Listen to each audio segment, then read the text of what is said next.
Johnny, muito boa tarde e muito obrigado por estar aqui contigo. Tu és verdadeiramente uma pessoa especial e és um mestre que tem cultivado uma imensa prática de Reiki e, claro, sempre muito acarinhado por todos cá em Portugal. É incrível como durante todos estes anos tantas pessoas continuam assim a falar sempre muito bem e com muito carinho de ti. É mesmo uma honra e um privilégio. Nestes 100 anos de Usui Reiki Ryoho, ter-te connosco é verdadeiramente algo maravilhoso. Também aproveito para celebrar o primeiro congresso em que tu estiveste presente. Já foi há imensos anos, há 13 anos atrás, e tu estiveste presente no nosso primeiro congresso. Então, Eu me recordo. verdadeiramente és uma pessoa muito especial e muito querida para nós, e muito obrigado por estares aqui nesta celebração tão importante. Então, começo por colocar as nossas questões, vamos fazer uma espécie de um diálogo informal e à vontade, e será tão bom poder te escutar, tu que és uma pessoa incrível nesta prática de Reiki. Então, Johnny, como começou o teu percurso pelo Reiki e o que te levou a investigar tanto este método?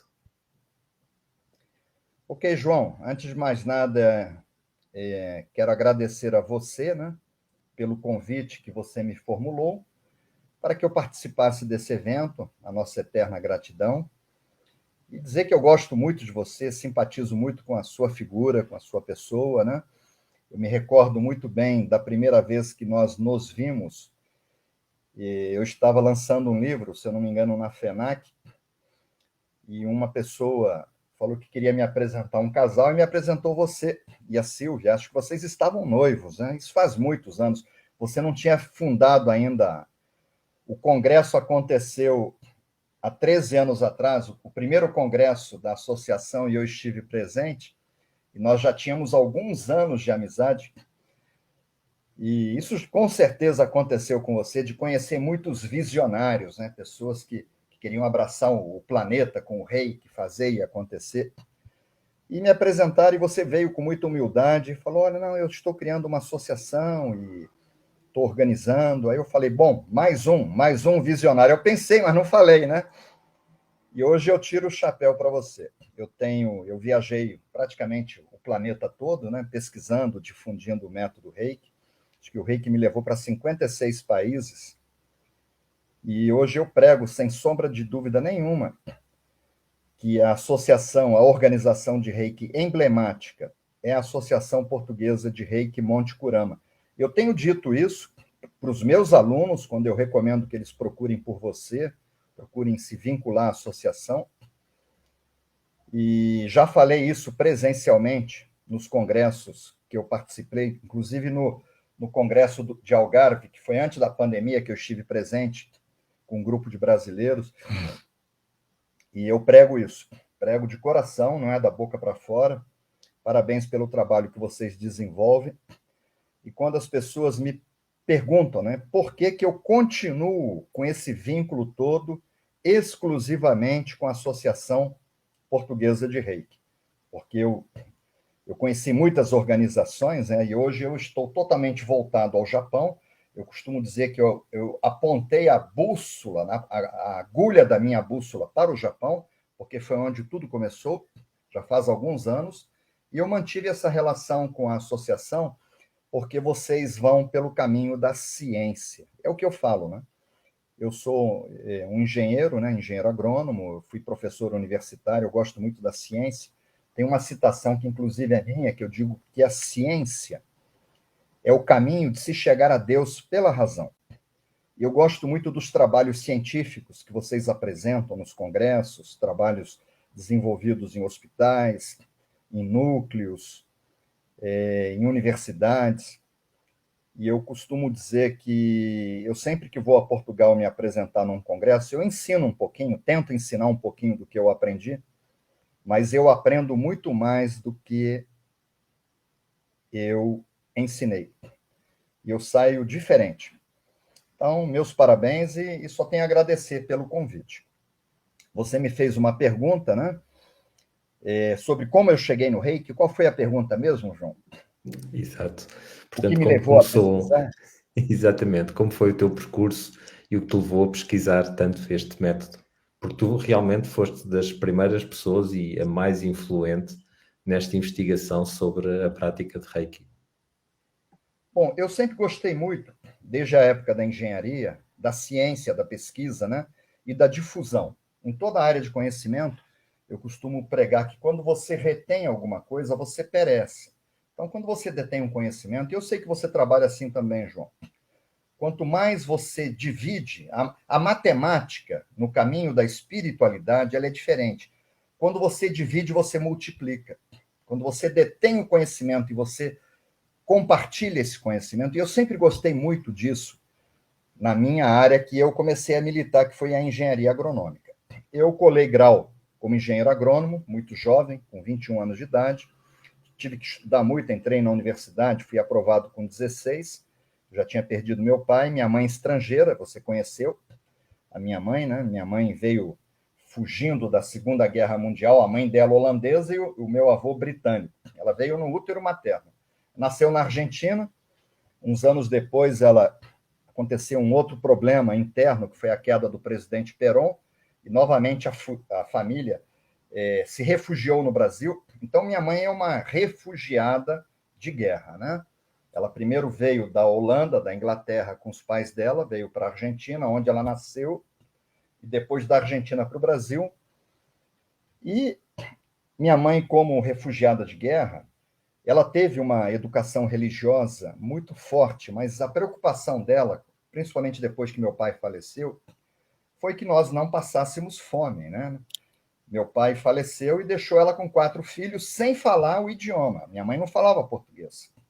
Você conheceu ela em Barcelona, depois eu levei minha mãe num congresso em Lisboa, você chegou a conversar com ela e até hoje ela tem um pouco de dificuldade com o idioma. E eu não tive essa orientação religiosa. E acabei me formando, né?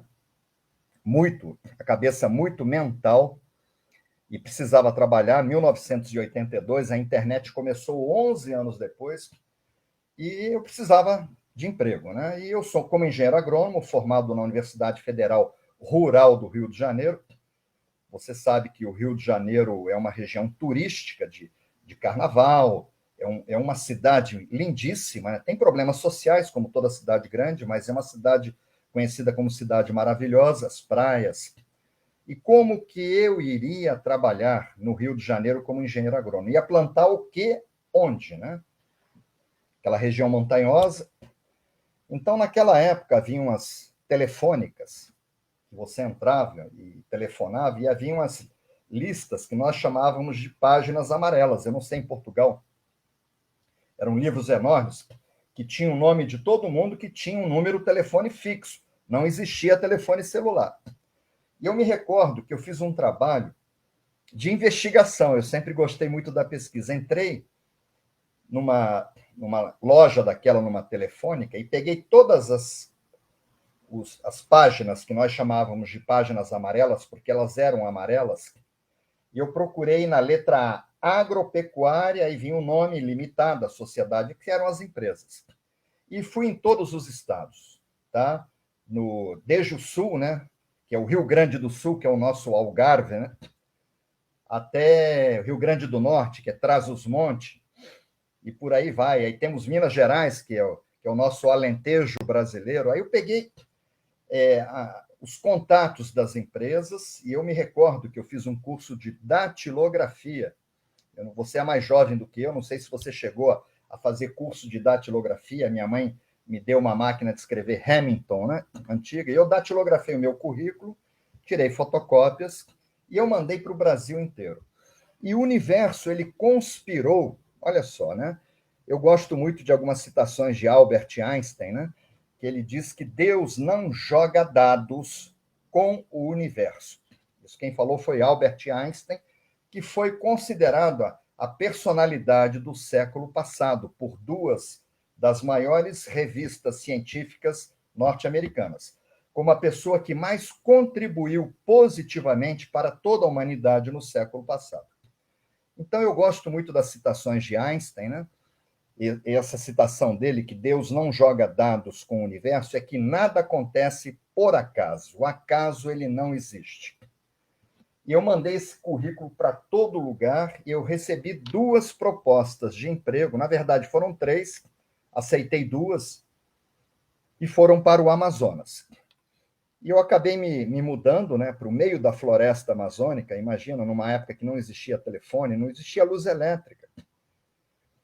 E acabei indo trabalhar com demarcação de terras indígenas. Era um equipamento que eu acredito que hoje não exista, porque hoje é por satélites, que eram os teodolitos, que eram para fazer medições de terrenos. Só que eu tinha que medir terrenos dentro da floresta. Eu olhava para cima, eu não via o céu, só via tudo verde e uns feixes de luz entrando. E eu olhava, né, eu tinha uma bússola, mas eu olhava para frente, para o lado, para trás, era tudo igual. Tudo era mata, floresta, né? E numa das minhas incursões, e eu sempre com uma equipe numerosa, que tinha uma pessoa com uma mira na frente, uma régua, né? Que é o miravante, o mirarré, pessoas que iam abrindo para que eu pudesse olhar o equipamento eletrônico, né? E fazer as medições, e tinha um técnico agrícola que eu ia dando os ângulos para ele ia anotando para que eu pudesse calcular depois. Tantos graus, tantos minutos, tantos segundos, né? E eu ia fazendo as medições e passando para ele. Numa dessas incursões, um técnico agrícola que trabalhava comigo, ele levou uma picada de uma serpente muito peçonhenta, que o nome científico dessa serpente é Lachesis muta. Ela é conhecida na Amazônia como surucucu pico de jaca. É uma cobra peçonhenta que chega a atingir 2,20 metros de comprimento. É a maior cobra peçonhenta brasileira. E ela mata uma pessoa por paralisia da pleura, que é essa musculatura responsável pela respiração. Ela mata por paralisia respiratória em menos de 24 horas. E eu aprendi na universidade a classificar serpentes, porque dependendo da serpente, se for uma cascavel, é um soro anticrotálico. Se for uma cobra coral, antilapídico. Essa cobra é o antilaquético. Aí a jararaca é o antibotrópico, né? Que é uma mistura com o antiofídico, que é para cascavel. E a gente aprende na universidade, o engenheiro agrônomo, porque num acidente, numa fazenda, ele tem que saber que tipo de soro ele tem que aplicar.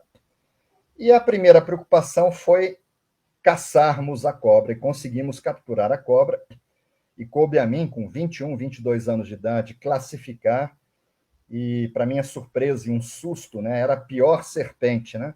Era o pior acidente. Ele começou a ter hemorragia, perdeu a consciência, e ali você não tem estradas na floresta, né?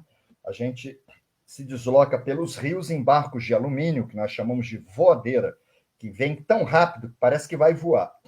Então, colocamos o técnico, né, num barco de alumínio e fomos. Depois eu quero que você olhe no Google, tá? No Rio Madeira, uma cidadezinha chamada Novo Aripuanã. Olha onde eu estava, no meio de uma floresta. Eu estava muito longe da capital. Não tinha estrada, né? E conseguimos chegar na sede dessa cidade, desse município, e carregamos o técnico agrícola já desfalecido até um posto de saúde e havia um cadeado. Era uma quarta-feira, eu me lembro muito bem. E aí eu perguntei, mas o posto de saúde está fechado? Eles falaram, não, só abre no sábado. O médico vem de outro município, vem de barco, que é o município de Manicoré. Depois você procura lá para você ver onde eu estava há 40 anos atrás, né? Isso aconteceu há 40 anos. Eu falei, mas não é possível, ele só vem no sábado. Falei, no sábado ele vem, abre, atende todo mundo e vai embora. E eu falei, e o avião para Manaus? Só sairia na quinta-feira. O avião só tinha terça e quinta, era um bimotor para 8 pessoas, uma cidadezinha pequena, né? Então não comportava aviões maiores e aviões todos os dias. E eu sabia que até o dia seguinte ele teria sido levado a óbito. E aí eu perguntei às pessoas, mas quando acontece um problema sério desse, a pessoa morre, vocês levam para onde? E eles me falaram, não, a gente leva para a dona Chiquinha. Falei, mas quem é a dona Chiquinha? Era uma sacerdotisa, tá? Uma xamã, que era uma pajé, né? Tem gente que chama de pajoa ou pajé, que é um médico do Zen, é um médico que ele tem a sabedoria milenar que foi passada de geração para geração, mas ele não sabe nem escrever o nome dele. Ele tem aquela sabedoria popular. E os portugueses são muito bons nisso também. A Juliana tem passaporte português, porque a avó dela nasceu no Minho. Então, a Juliana, ela é uma cidadã. Eu me lembro que... E ela é viva ainda, tem 83 anos, a dona Ana. É uma imigrante, na época do Salazar. E sempre que eu pegava uma gripe, ela fazia um chá para mim, com limão, com mel, e falava que em Portugal, lá no interior, era assim, não tinha remédio, adoeceu, era com chazinho. Então, o português, o brasileiro, todo português e brasileiro é um pouco fitoterapeuta. A gente trabalha com as ervas, né? E esse cidadão me recomendou e eu fui numa tribo indígena, procurei a dona Chiquinha, era uma índia, baixinha, 1,5 m, também não tinha dentista, né? Tinham sobrado, acho que 2 dentes na boca dela toda, e ela feliz, sorria com aqueles 2 dentes. Falei, olha, aconteceu isso, isso, isso. O meu técnico foi picado por uma surucucu, falei o nome vulgar, senão ela não entenderia.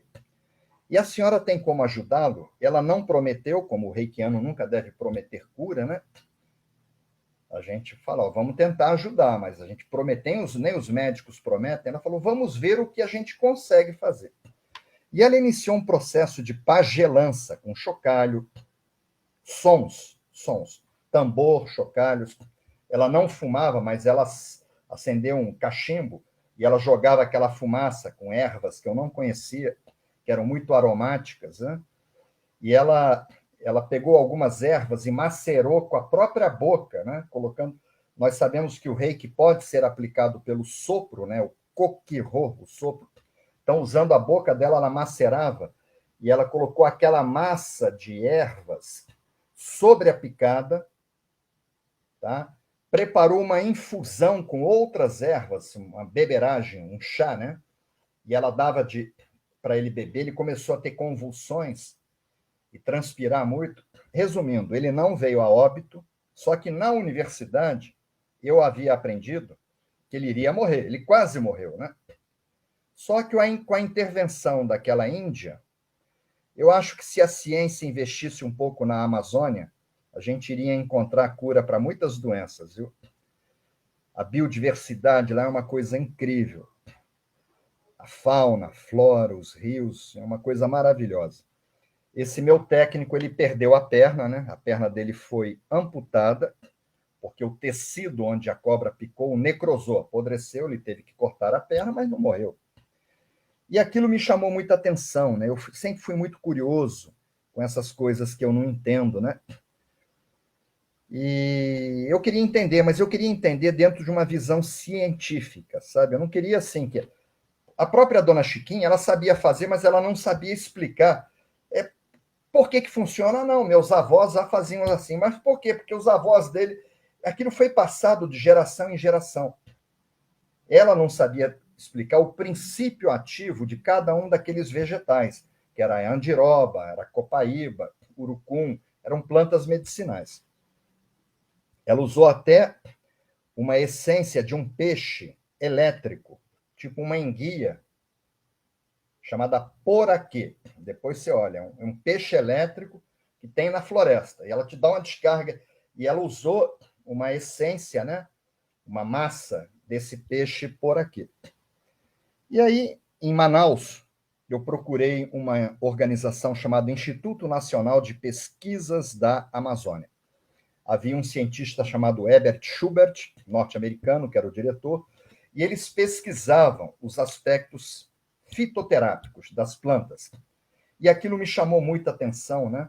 Eu me matriculei num curso de mestrado, Master of Science, em botânica, que eu queria me especializar na fitoterapia, mas dentro de uma visão científica. Comecei a estudar, aí tivemos um problema no Brasil de um presidente que ainda está vivo, atualmente ele é senador, Fernando Collor de Mello, que ele confiscou o dinheiro de todos os brasileiros.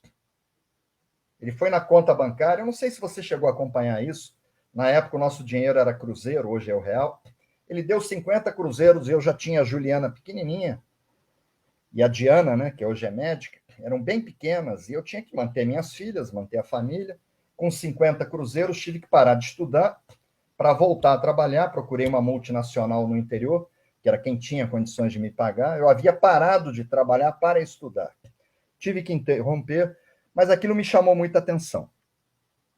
No ano de 1991, eu já tinha muito conhecimento sobre os aspectos fitoterápicos das plantas amazonenses, e eu tomei a decisão de voltar a viver na região sudeste brasileira.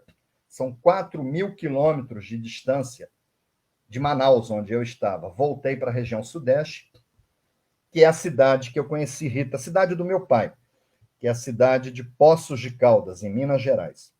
Rita é nascida nessa região. E cheguei no ano de 1991 como engenheiro agrônomo, e eu já tinha tomado conhecimento que na Inglaterra havia vivido um médico infectologista chamado Dr. Edward Bach, que desenvolveu uma técnica que você conhece muito bem também, que é a terapia floral, os florais de Bach. E eu acabei indo para a Inglaterra, estive em Mont Vernon, onde o Dr. Bach construiu a casinha deles. Nessa casa tem os móveis construídos por ele, pelas mãos dele. Próximo da casa dele tem a sepultura muito simples, humilde, onde ele foi sepultado. E eu acabei me aprofundando na terapia de flores, isso no ano de 1991, não era reikiano. E durante, uma coisa que eu esqueci de te falar também, durante o período que eu estive na universidade, que foi de 1978 a 1982, eu morava numa república. República é quando você se junta com 3, 5 colegas e você rateia as despesas de aluguel, de conta de luz de uma casa. Para um estudante que não tem renda, pagar tudo sozinho fica complicado. E 2 colegas, eles moravam na capital do Brasil, capital federal, que é Brasília, e estudante já viu, não tem dinheiro, né? Na época das férias escolares, eu não tinha como ir para Miami, para Orlando, para a Europa, então eu ia para a casa de um amigo. E nos finais de semana eles iam para minha casa, que era no Rio de Janeiro, minha mãe acolhia todo mundo, minha mãe sempre foi muito mãezona, né? E fui para Brasília, e numa das minhas viagens havia um shopping chamado Conjunto Nacional, que havia um estande com uma faixa, fotografe aqui a sua aura. Falei, não é possível. Que a gente via aquelas retratações dos santos católicos com aquela luz ao redor da cabeça. Falei, o que é isso? É a aura, né? Falei, nossa, quem me dera ter uma aura, né? Mas eu era totalmente engenheiro, né? Eu achava que eu não tinha campo áurico, aura. E aí eu podia fotografar e eu fui falar com... Era um professor universitário já falecido, professor Newton Milhomens. Ele escreveu alguns livros. E eu falei, mas eu tenho aura? Ele falou, todo mundo tem aura. Eu fiquei tão feliz que eu tinha aura. Naquela época eu também tinha cabelos, né? E eu posso fotografar? Você me conheceu de cabelos, né? Ele, claro que pode. Aí me deu um preço. E estudante, tudo é caro, né? E durante 2, 3 dias eu sonhava com a minha aura, né? Era uma compulsão que eu tinha que fazer aquela foto. Aí peguei as economias que eu tinha e cortei os cabelos para ficar bonito na foto. Não existiam fotos digitais, eram fotos de papel. E cortei o cabelo para ficar bonito, fiz a barba, fui fazer a foto achando que ia ficar uma luz, e ele fotografou a ponta do meu dedo. Eu fiquei muito frustrado. Falei, mas e a cabeça? Ele falou, não, é igual exame de sangue.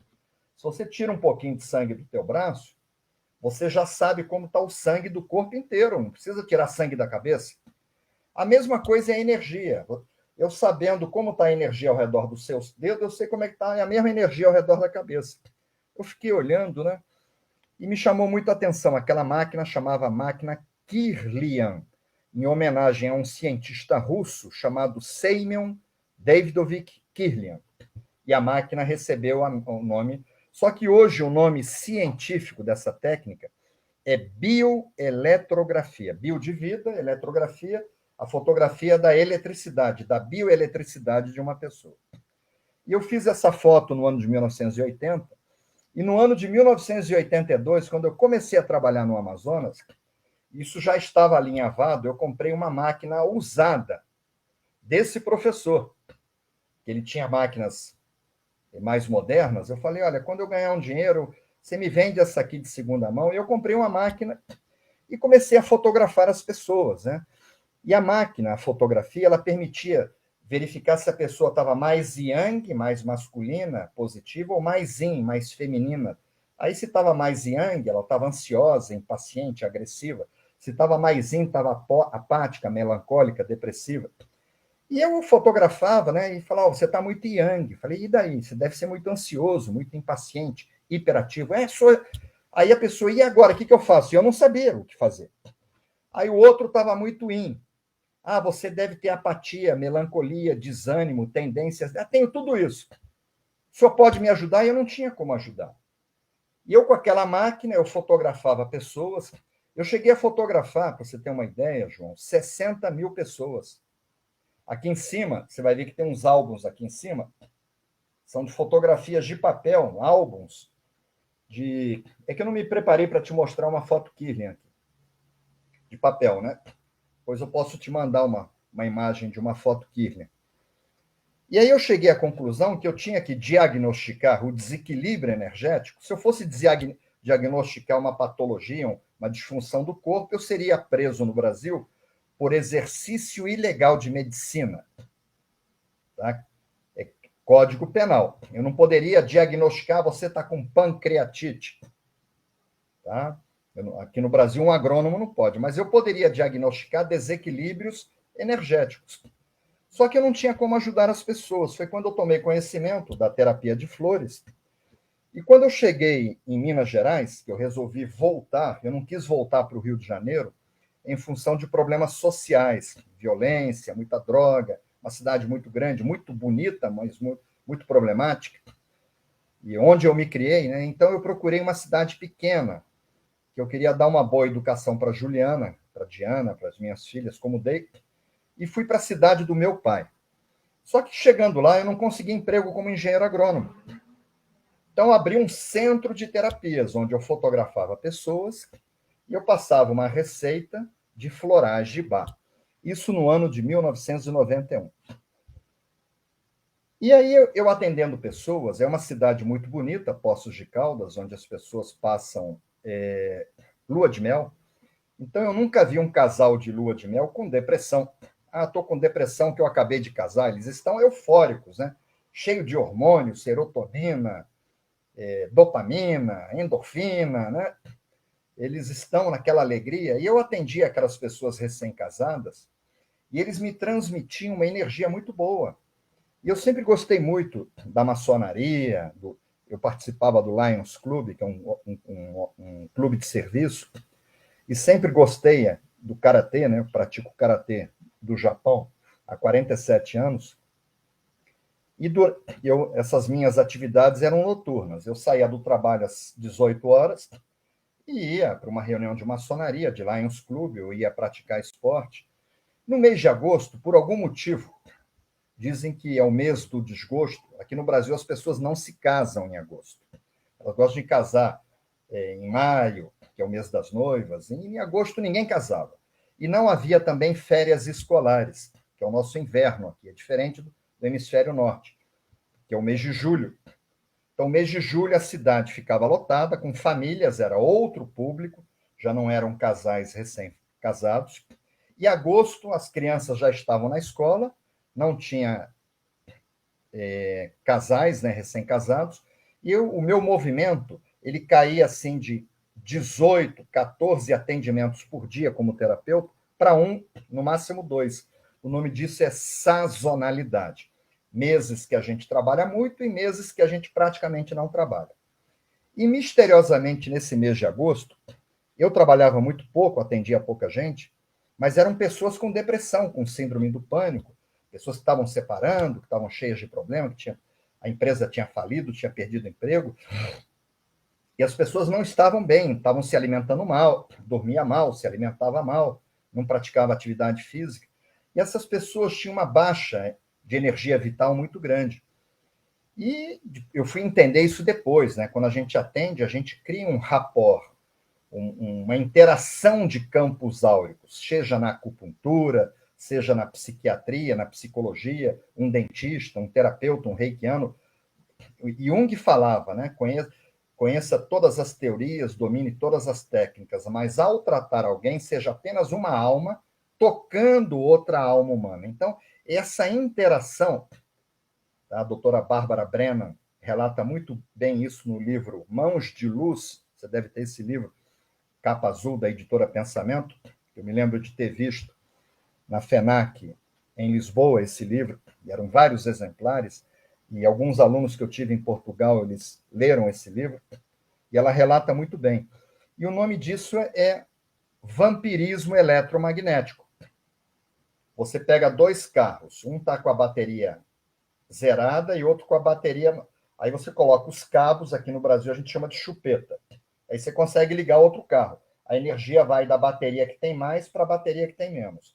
Isso acontece com as pessoas. Se o terapeuta está bem, a energia vai para o outro que não está bem. E chegava de noite, eu sentia um cansaço anormal. Era uma prostração, parecia que tinha passado um trator em cima de mim. E naquela época, eu estava me evangelizando. Por isso que eu comecei essa conversa contigo falando da educação religiosa. Eu busquei me evangelizar. Só que eu busquei me evangelizar em cima de um filósofo francês, inclusive eu já visitei o túmulo dele 4 vezes em Paris, que foi Allan Kardec, na visão kardecista, um filósofo da França. Hoje ele também já é bem conhecido em Portugal. Os livros do Chico Xavier, de Allan Kardec, a doutrina, né, kardecista. E eu estava fascinado com os ensinamentos de Jesus, tudo que Jesus fez, tudo que Jesus falou. E a dirigente, a pessoa que nos dava aula, que era um curso chamado Programa Básico da Doutrina Espírita, que é a doutrina francesa, de Allan Kardec, PBDE. Terminei o curso, fui para um curso mais avançado chamado COEM, Conhecimento, Orientação e Estudo Mediúnico. E eu fascinado, né? Foi o início, eu já vinha com a parte das terapias naturais, com os florais, com a parte de fitoterapia, com as fotos Kirlian, que vinham da Rússia, né? E estava adentrando na evangelização dentro de uma visão kardecista. E eu queria um entendimento do que acontecia comigo exclusivamente no mês de agosto. Era todo mês de agosto eu ficava trabalhando pouco e muito cansado. Procurei a médica, porque a dirigente era uma médica, e ela disse que o que está acontecendo com você é que você está sendo vampirizado. Eu pensava que vampiro é aquele dos filmes, tinha dente, capa preta, e não. Às vezes é o marido, né? Pijama de bolinha ali e está vampirizando a esposa e vice-versa, né? Um amigo, um sócio, trabalha do teu lado e está te vampirizando. Não está bem, está sugando. Os sintomas, você começa a bocejar, lacrimejar, alguém já está acoplado com você, sugando a tua vitalidade. E ela me explicou isso. Eu marquei uma consulta médica e ela me falou de roubo de energia vital. E eu falei, o que eu faço, então, para evitar isso? Ela falou, não há o que fazer. Isso acontece até dentro de um elevador, numa reunião, você perder energia. Num salão de beleza, num barbeiro, você perde energia.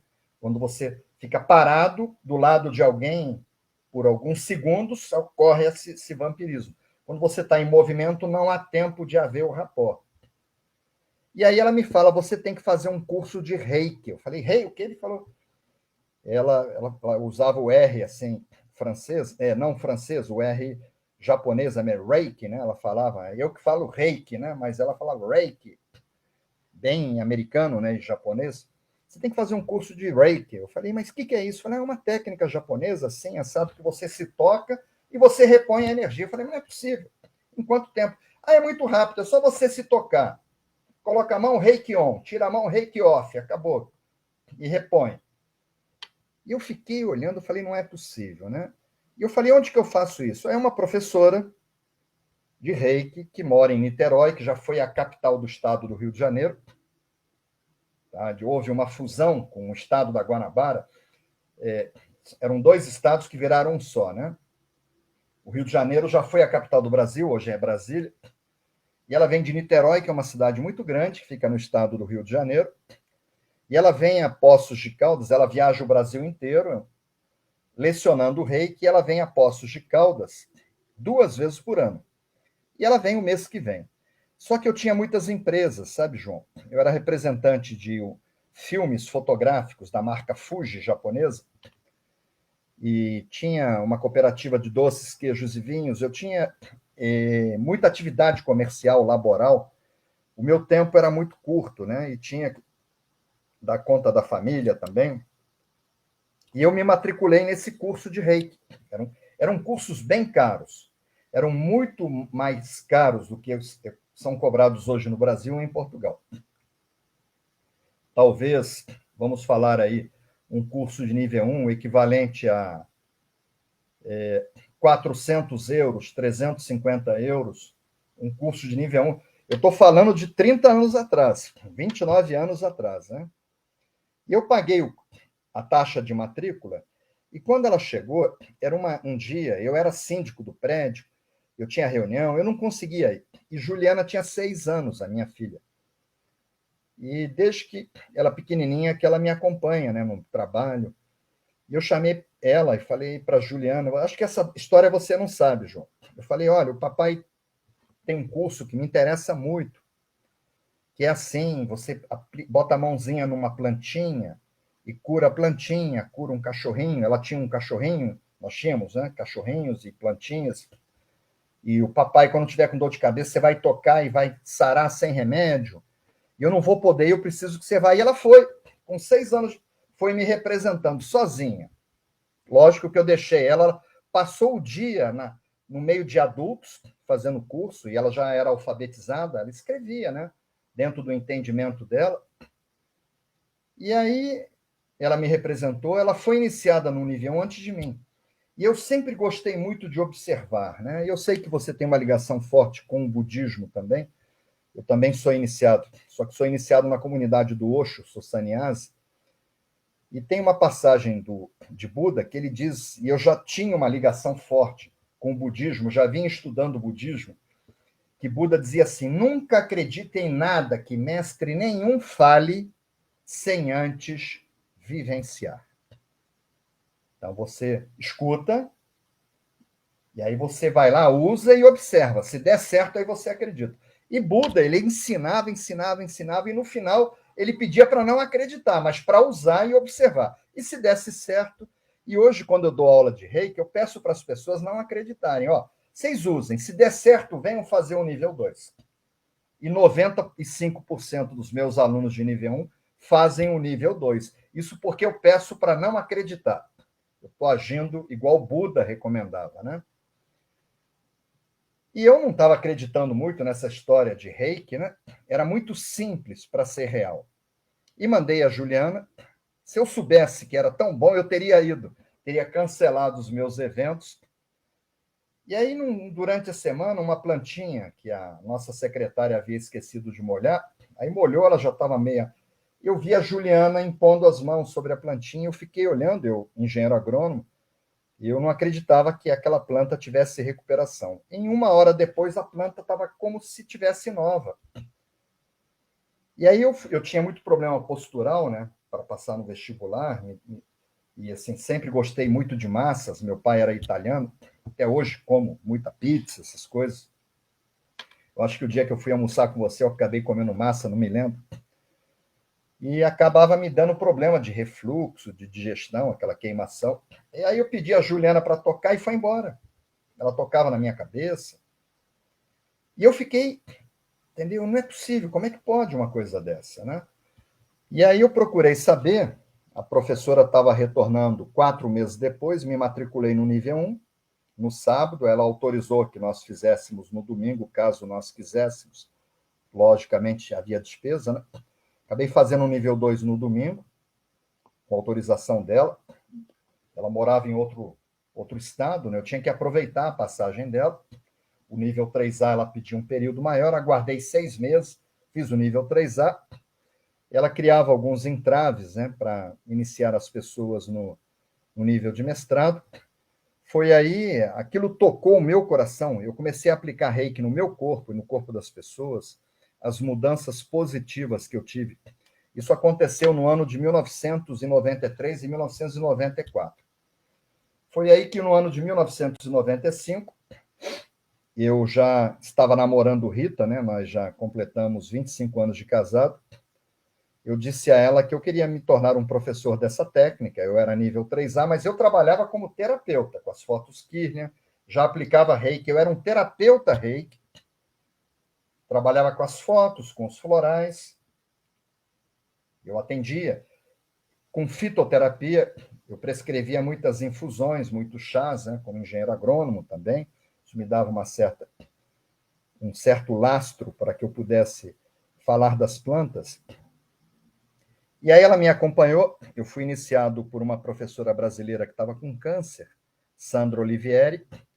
Ela fez a minha iniciação, me deu os manuais, mas ela disse que ela não tinha condições de saúde para me ensinar, e eu fui estudando aqueles manuais. Eu tinha os manuais de níveis 1, 2 e 3A da doutora Claudete, e um de nível 3B, mais 1, 2 e 3A da Sandra Olivieri. Foi aí que eu tomei conhecimento, no ano de 1995, de um professor em Frankfurt. Na verdade, não era em Frankfurt, era numa cidadezinha colada, 30 quilômetros de Frankfurt, na Alemanha, chamada Egelsbach, que aceitava estrangeiros para o curso de mestrado. Era muito difícil naquela época você encontrar um lugar para você fazer um curso de mestrado. Havia um pouquinho. No Brasil tinha uma professora, em todo o Brasil.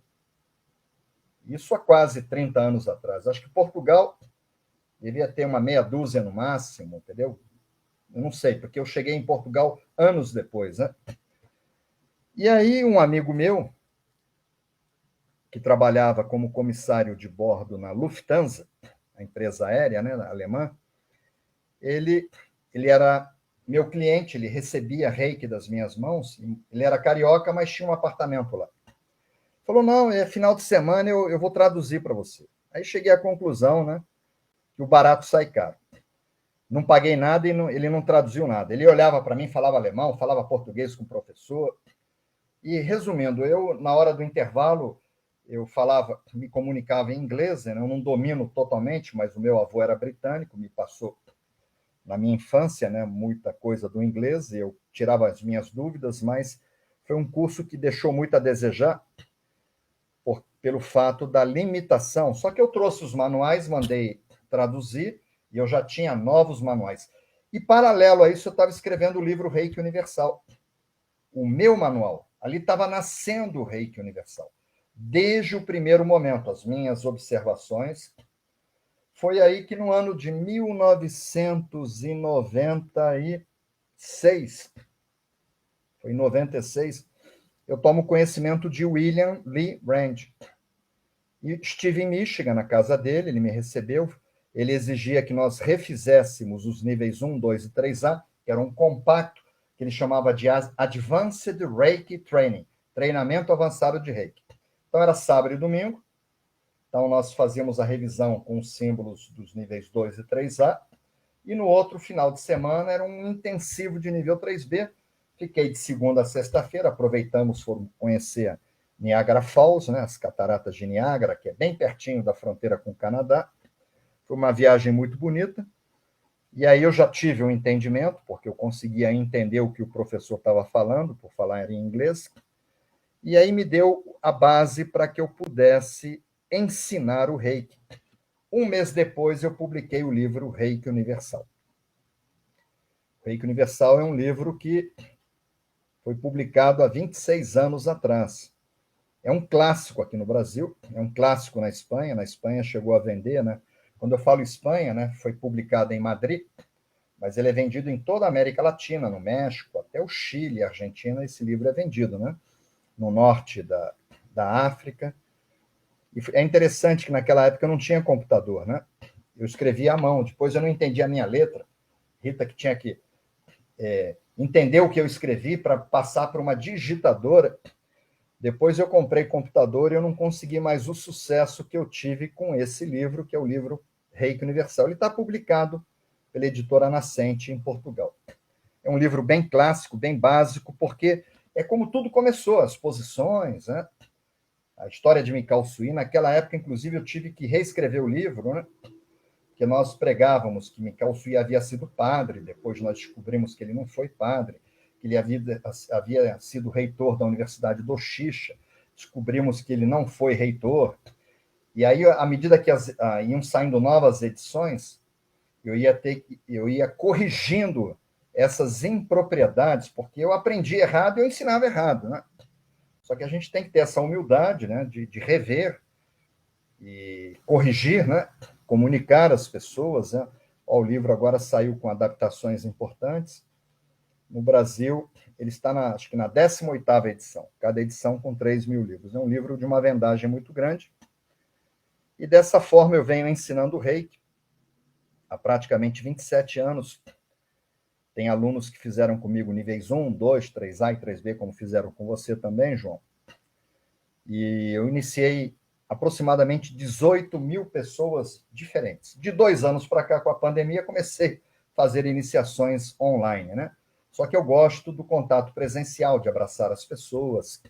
Se eu te encontrar na rua, eu vou saber que você é o João Magalhães, entendeu? Que é o presidente da associação. Se eu encontrar a Sílvia, a Paula Castella e tantos outros em Portugal, eu lembro, tenho boa memória, os cabelos caíram, mas o cérebro continua funcionando bem. Então, essa história do... Mas foi dessa forma que o Instituto sobreviveu à pandemia. As salas são alugadas, eu tenho 3 funcionários registrados no Instituto de Reiki, e nós conseguimos manter as contas em dia, o Instituto sobreviver durante essa pandemia, graças ao ensino online. E descobrimos recentemente, você também teve acesso a isso, que Havaio Takata, dentro das limitações dela, também iniciou online e ensinou online, né? Inclusive, o cientista, né, o pesquisador que descobriu isso, parece que você tem contato com ele, teve contato com ele, e que ele participará desse evento, e eu estou muito curioso para escutá-lo, né? Sou fã dele. É isso, João, pode perguntar, eu não sei quanto tempo a gente tem, que eu falo, eu começo a falar, eu tenho histórias assim para falar 30 dias e 30 noites, né? É muita Johnny, história. eu só tenho a pedir que tu escrevas a tua biografia. Portanto, É fica à muita espera coisa, da tua biografia. É é mesmo muita coisa. magnífico. Muito obrigado mesmo. É uma partilha lindíssima. Uhum. Olha, nesta tua prática tão extensa de Reiki, tu tiveste tantas experiências enfim, tanto conhecimento e tanta investigação. Para ti, qual é que foi o maior ensinamento de Mikao Usui? O maior ensinamento de Mikao Usui, na minha opinião, foi o mesmo de Jesus. As poucas fotos que nós temos de Mikao Usui, ele era um homem muito humilde, né? A maneira de se vestir, de se trajar e de ensinar.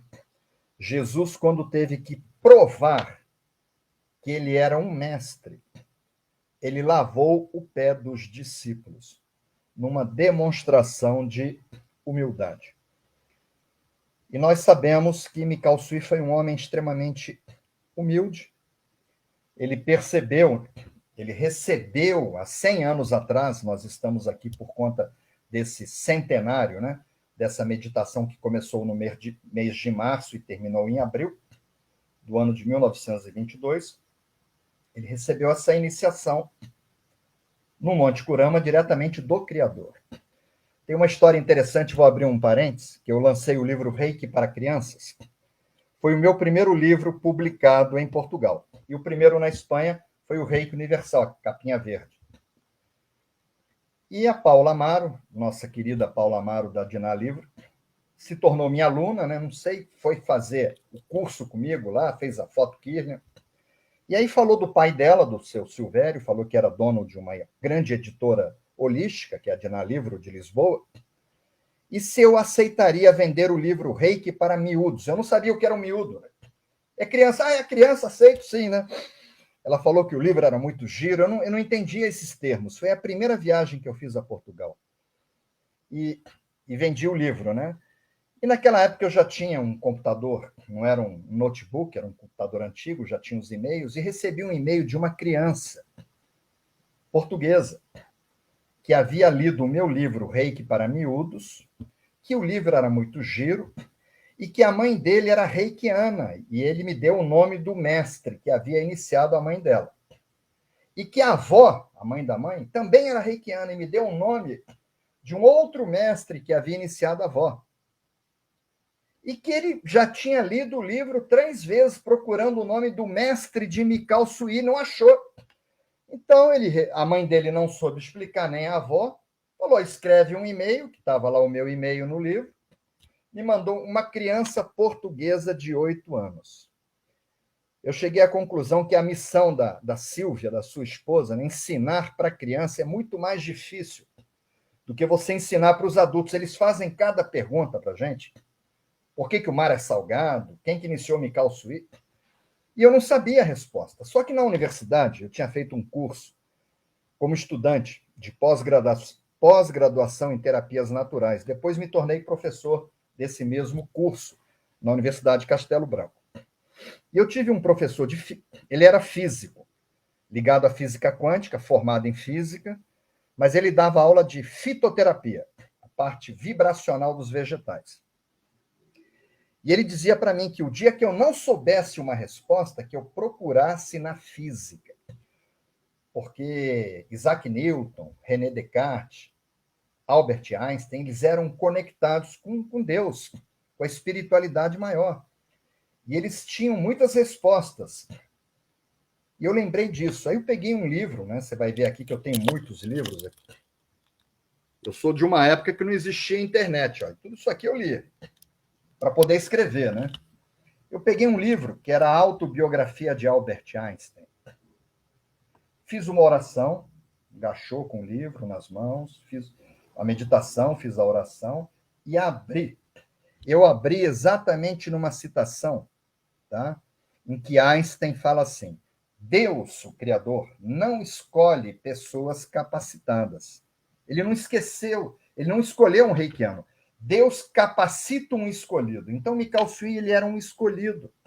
Por que ele era um escolhido? Porque ele era humilde. E Deus capacitou aquele ser humano humilde. E a gente percebe essa humildade quando ele trouxe para o Reiki, porque ele recebeu essa conexão com a energia universal. A energia do universo mais a dele, criando a terceira energia, que era o Reiki. Que ele percebeu que aquilo não era suficiente. Ele estaria enxugando gelo. Que ele tinha que ensinar as pessoas a não adoecer. Que os melhores tratamentos sempre eram os preventivos. E nos poucos documentos oficiais de Reiki que nós temos, que é o memorial, que você já esteve lá, onde está talhada a história, tá? Foi escrito por Jusaburo Shida, que foi o sucessor de Mikao Sui na escola, né? na Uzui Reiki Ryoho Gakkai, na organização. Depois temos os 2 manuais, inclusive o Shiori, você me presenteou num congresso, que aí saiu um livro daquilo ali. Você estava trabalhando, você quando botou, começou a sair Reiki. Eu falei, que é isso aqui, João? É uma coisa muito importante. Eu peguei, aí eu olhava, né, tudo em japonês, como é que eu ia entender, né? Tá? É o Reiki Shiori, no Shiori, né? E tem a entrevista dele, que é o Reiki Ryoho Rikei, que é o manual. Tem a entrevista que ele concedeu. Em todos esses documentos, ele cita o Imperador Meiji, que era um homem extremamente espiritualizado.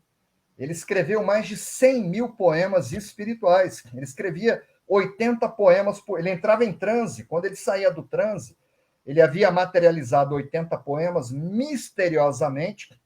Ele escrevia de olhos fechados, como Chico Xavier, aquelas psicografias. Todos os poemas tinham 31 caracteres, 3 mais 1 dá 4, que é o quadrado, para que a gente retivesse aquela mensagem espiritual. Então, Mikao Sui foi buscar, e fica bem claro, tá?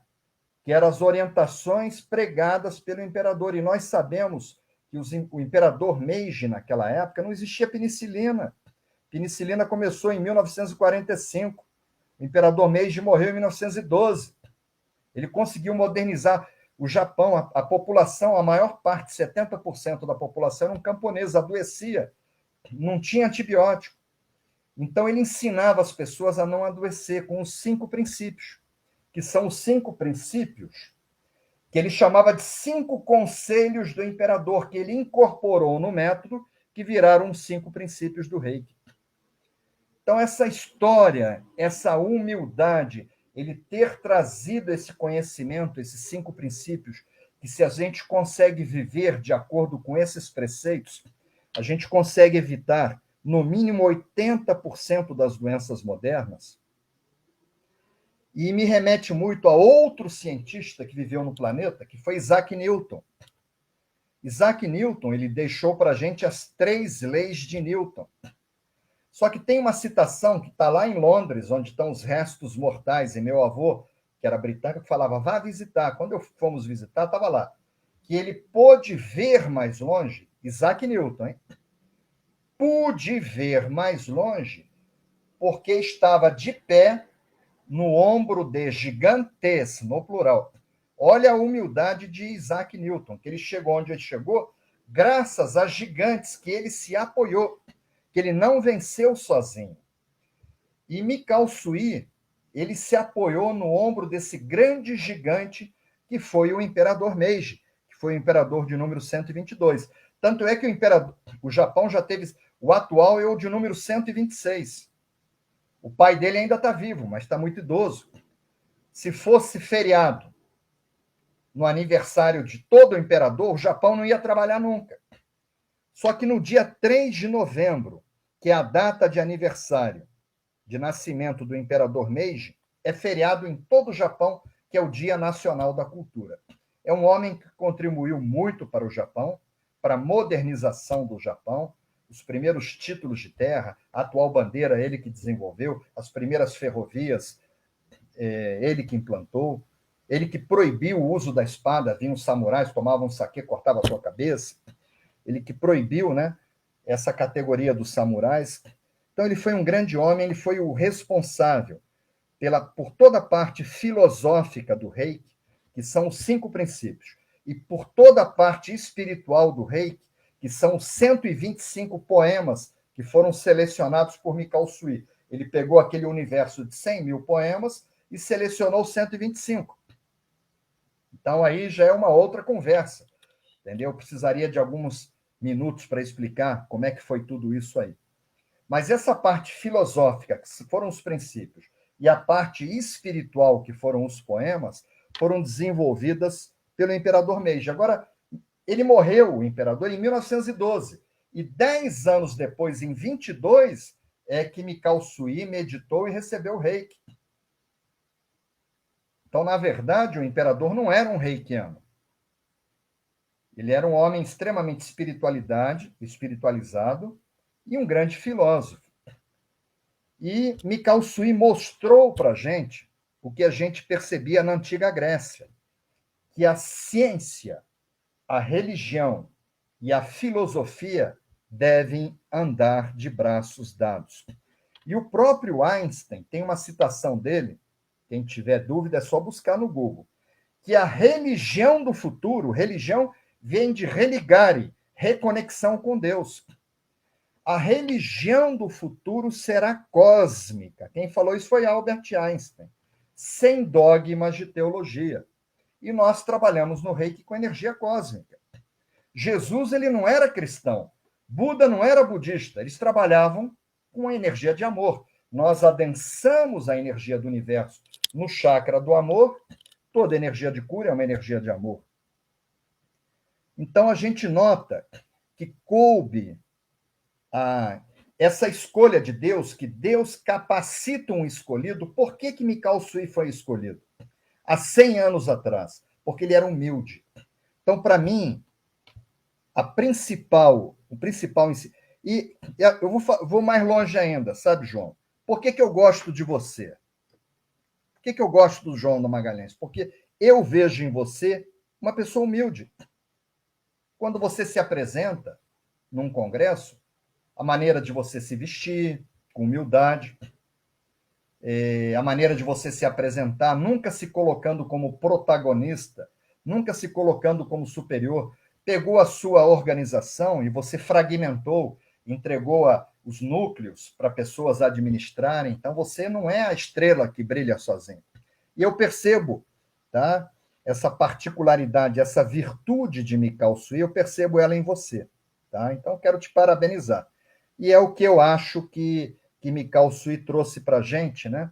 o maior ensinamento foi a humildade. E eu queria te contar uma história que aconteceu. Eu já era professor de Reiki, já tinha feito no Brasil, tinha feito na Alemanha, tinha feito nos Estados Unidos. Isso antes de eu chegar em Portugal. E aí resolvi ir para a comunidade do Osho, em Pune, na Índia, com Rita. Fui 3 vezes estudar o Reiki. A versão do Osho, que é o Rajneesh, Neo, que quer dizer novo, Reiki. E fomos para lá. E os cursos não eram tão caros como os cursos americanos, brasileiros, europeus, alemães, né? Eram cursos com preços mais módicos, né? Mas também não era tão barato. E me matriculei com Rita nos cursos e fomos para a aula. Eu já tinha os certificados. Eu não falei que eu era professor, porque quando você vai para um curso e você leva um copo cheio, um copo cheio não recebe nada. Falei, olha, eu sou um terapeuta Reiki, que quero aprender sobre o mestrado. E me matriculei direto no mestrado. E haviam 9 alunos. E no primeiro momento, a professora era da Alemanha. A Alemanha sempre foi um país que despontou muito no ensino do Reiki. E por algum motivo ela foi viver na comunidade. Ela chegou a conhecer pessoalmente o Osho, era a nossa professora. Chamava-se Rimani, Ma Amandi Rimani. Dizem que ela ainda vive lá, na comunidade. E no primeiro momento ela contou, nós éramos 9, chamou 2 assessores e falou, pegue os equipamentos. Tá? O que é que você acha que seria o equipamento? Primeiro minuto de aula de nível 3B, João, na Índia, curso de mestrado. Ela mandou pegar 9 equipamentos. O que você acha que sejam esses equipamentos? Uma pergunta que eu estou te fazendo. Não faço mesmo ideia na Índia.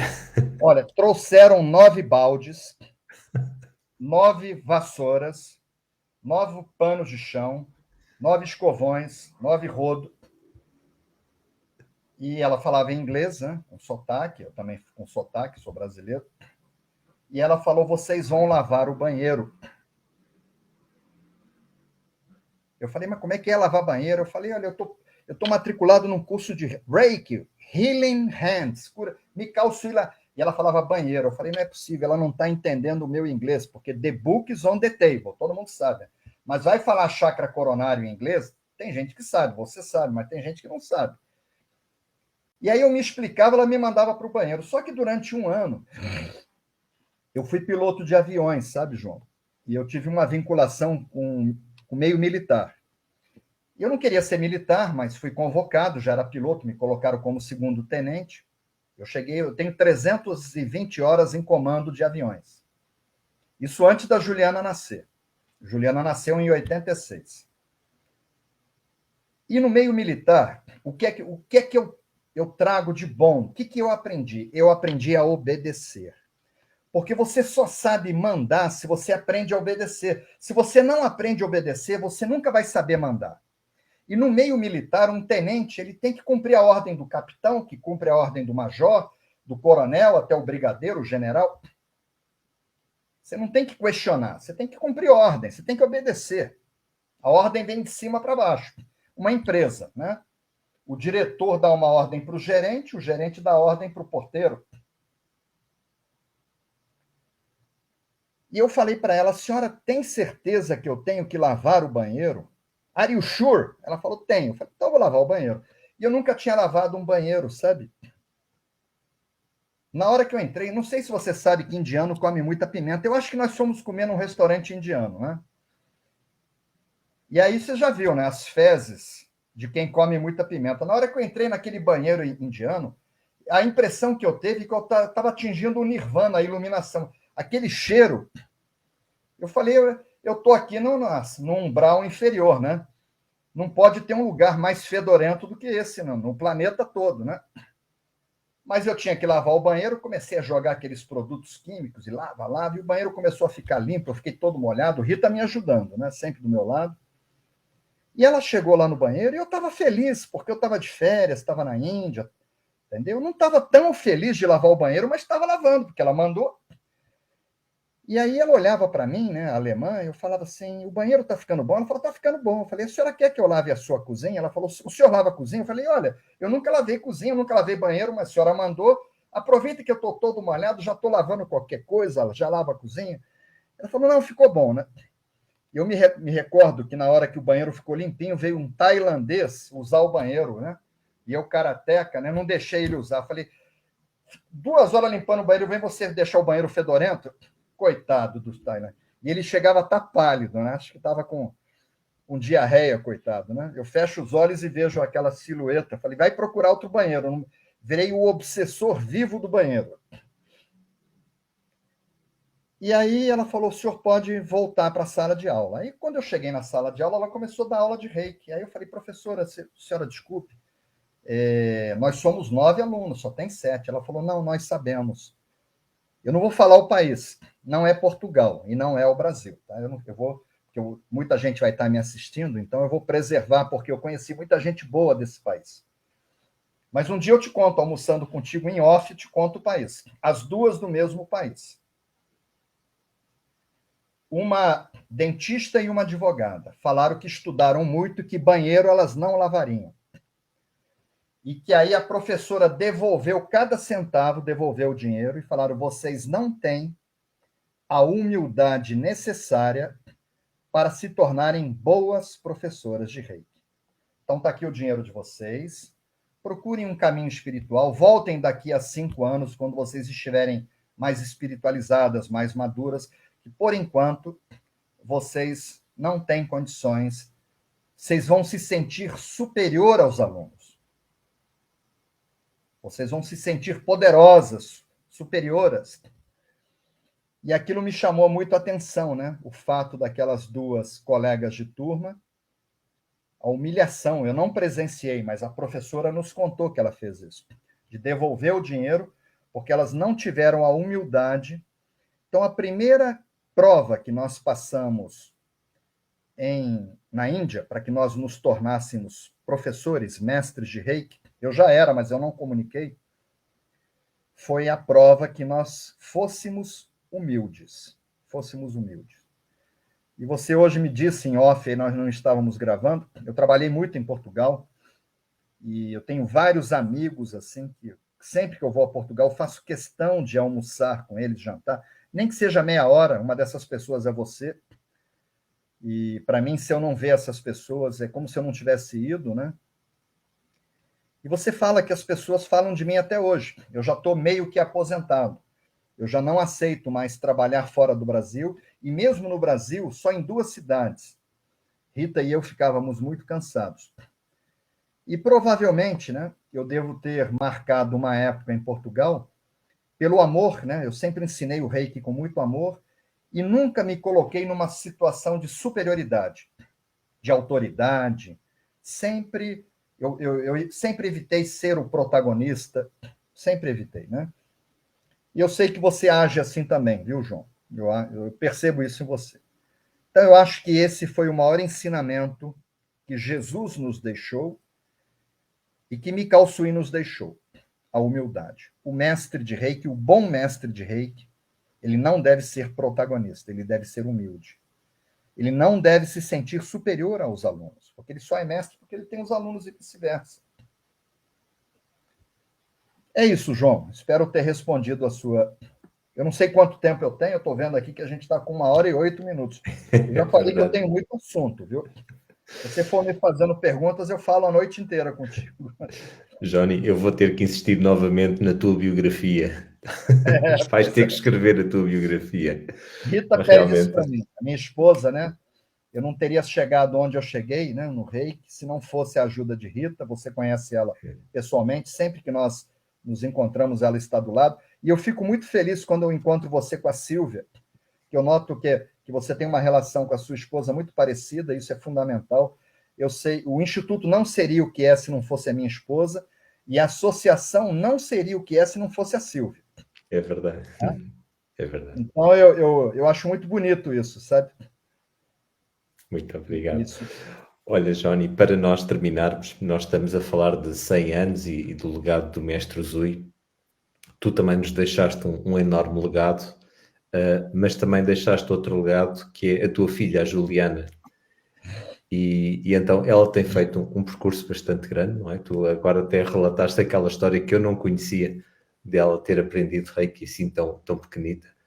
E realmente é muito bonito. Ela não só tem feito este percurso de Reiki, mas também por muitos outros campos. E tem estado cá em Portugal também a trabalhar. Como é que tu tens sentido a presença dela no Reiki? Olha, eu costumo dizer, João, é muito fácil, né, a gente elogiar um filho. É muito fácil, né? Mas eu tenho 3 filhos, todos eles têm defeitos como eu tenho, você tem, nós temos os nossos defeitos, né? Se nós não tivéssemos, nós não estaríamos aqui. Juliana com certeza tem os defeitos e todos nós temos virtudes. Eu percebi, né, trabalhando com Reiki, eu conheci milhares de pessoas que, graças a Deus, eu procuro olhar as pessoas com o coração, né? Isso é muito fácil, olhar um filho com o coração, porque a gente ama, né?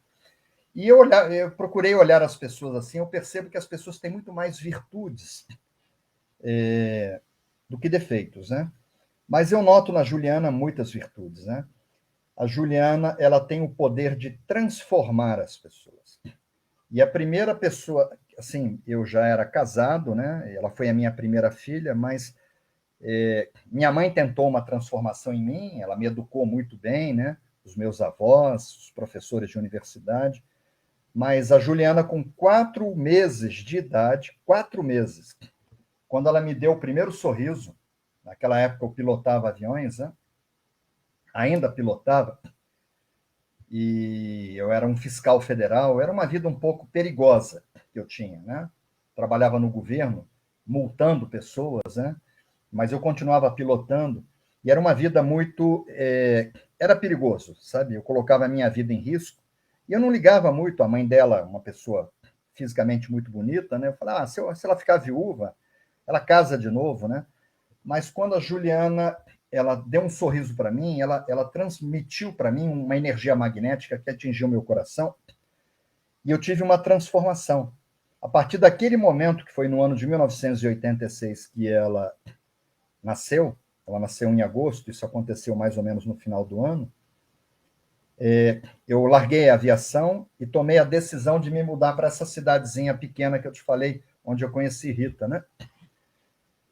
E ela que me colocou, né, com os exemplos dela aplicando na plantinha, ela me colocou no caminho do Reiki. Eu vejo Juliana como um farol, né? O farol, ele fica preso, ele não navega, ele está numa rocha, né? E ele evita que os navios naufraguem, apontando caminhos com a luz dele, né? Eu vejo a Juliana, isso na minha vida, ela foi um grande farol. Ela apontou um caminho de luz para mim, que é o Reiki. Eu acabei despontando, né? Entrou a minha capacidade de pesquisador científico, o dom que Deus me deu de escrever. Esse é um dom. Eu com 8 anos de idade, com 7 anos, eu ganhei um prêmio no estado de São Paulo, com uma redação, a melhor redação de todo o estado. Eram milhares de crianças. Então, sempre tive o dom da escrita. Então, mas essa luz de me apontar o caminho foi Juliana com 4 meses, depois com 8 anos. E eu percebo que ela cresceu. Juliana hoje ela vai fazer 36 anos de idade e ela estudou técnicas que eu não conheço, numerologia cabalística, Ho'oponopono eu uso para o meu uso pessoal. Ela que me ensinou, né? Eu aprendi também num congresso. Inclusive, você estava no congresso onde o professor falou de Ho'oponopono, que foi em Barcelona. Foi falado alguma coisa de Ho'oponopono. E ela foi estudando muitas outras coisas, astrologia. Eu acredito em tudo isso, eu li um pouquinho de tudo isso, mas eu não me considero um gigante nessas áreas. Eu me lembro que Juliana, já formada, graduada na universidade, ela fez uma pós-graduação lato sensu dentro de uma universidade em numerologia cabalística.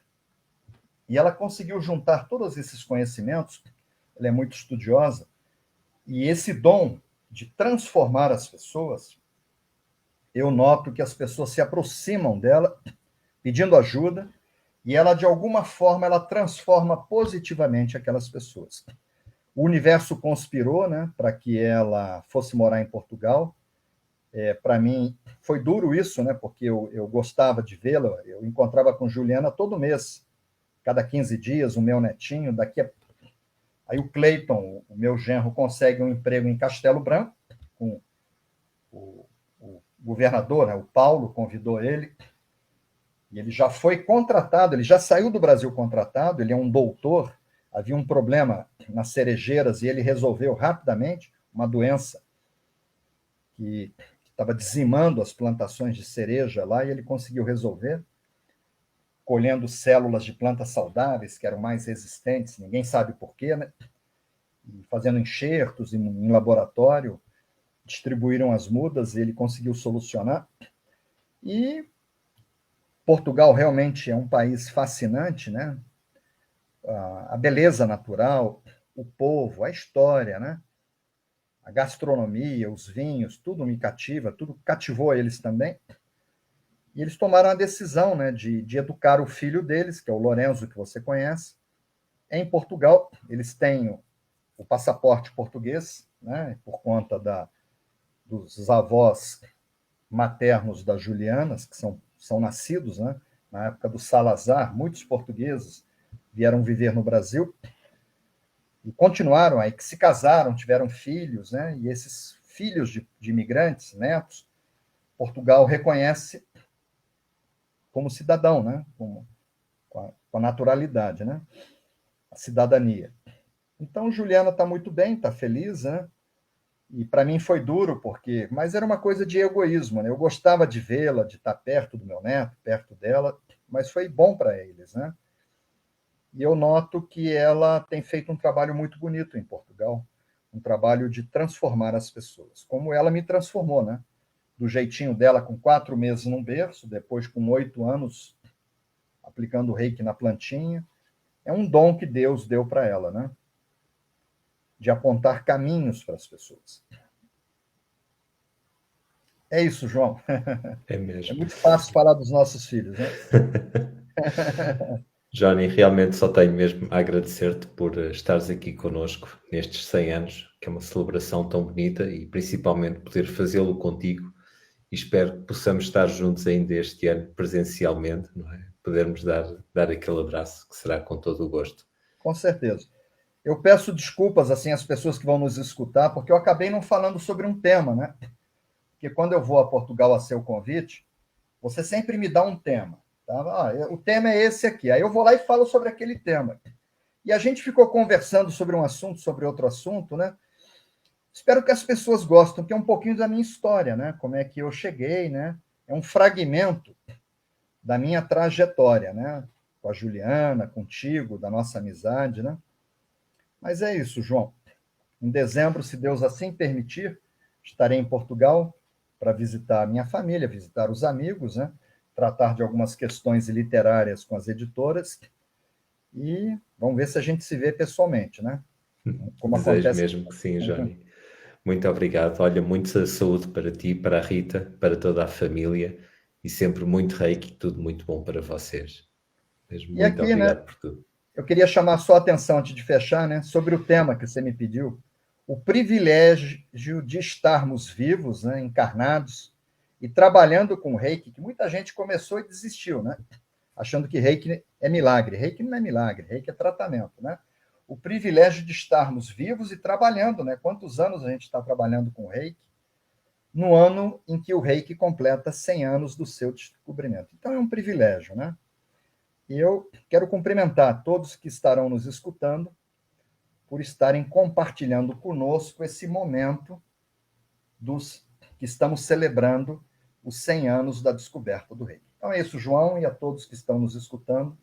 Namastê, e que Deus abençoe cada um de vocês, provendo cada um de vocês com muita paz, muito amor, muita saúde e muita sabedoria. Bom, nós vamos em paz, muito grato.